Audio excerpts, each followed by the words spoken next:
मौला थल से जल करे और जल से थल कर देत, हे साहेब तेरी साहेबी अब श्याम को हुक सवेत।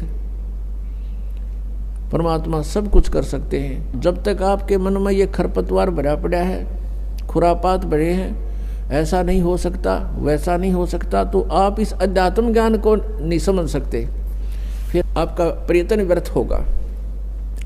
पुण्यात्माओं, श्रद्धालु की श्रद्धा ब्लाइंड होती है, वो ब्लाइंड फेथ करता है और ऐसे ही करना चाहिए। लेकिन उस श्रद्धालुओं की श्रद्धा का, उस स्वभाव का जो एक श्रद्धालु के अंदर होता है, वो ब्लाइंड फेथ करता है अपने गुरुओं पर, ऋषियों पर, जो वो बताते हैं, टीचर्स पे, जो टीचर होते हैं, आध्यात्मिक टीचर। और उन्होंने, श्रद्धालुओं ने इन अज्ञानियों को महर्षि मंडलेश्वर और परम धड़ी मान लिया, सतगुरु समझकर उन पर विश्वास कर लिया, उन्हें जो वचन कहे धार लिए, शिरोधार्य कर लिए। वो दुरुपयोग किया उन्होंने।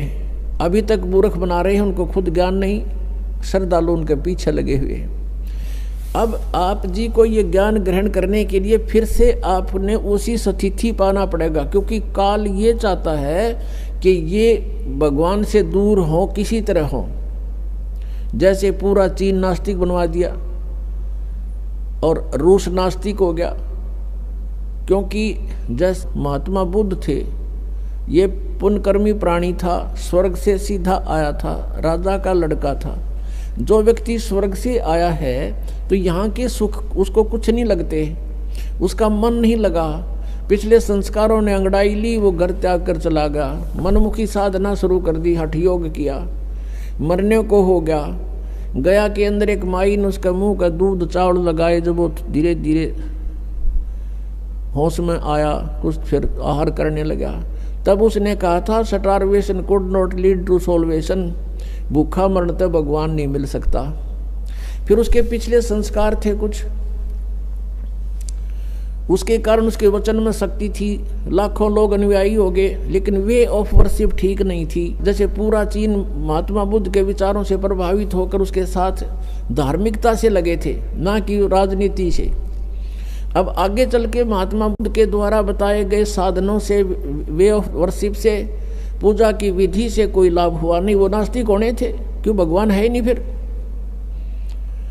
तो ये यही चाहता है कि जैसे ही ये लाखों करोड़ों व्यक्ति नकली गुरुओं के पास पहुंच गए, अच्छी आत्माएं श्रद्धा से बैठे हैं और सोचते हैं मोक्ष होगा, अब उनको इस ज्ञान का पता चलेगा, परमात्मा के सच्चे ज्ञान का, तो वहां से भागेंगे वह। ऐसा कोई पागल नहीं आज के दिन, ऐसा बावड़ा नहीं है कि उन मूर्खों के फिर भी चिपका रहेगा, और फिर भी चिपका रहेगा तो है उल्लू पड़ा रहेगा वहां पर। तो यहाँ जब आएंगे वो व्यक्ति, इन क्योंकि वो ज्ञान तक ज्ञान सुन रखा उन्होंने, और वो 20-20 वर्ष से ठोक रखा अंदर।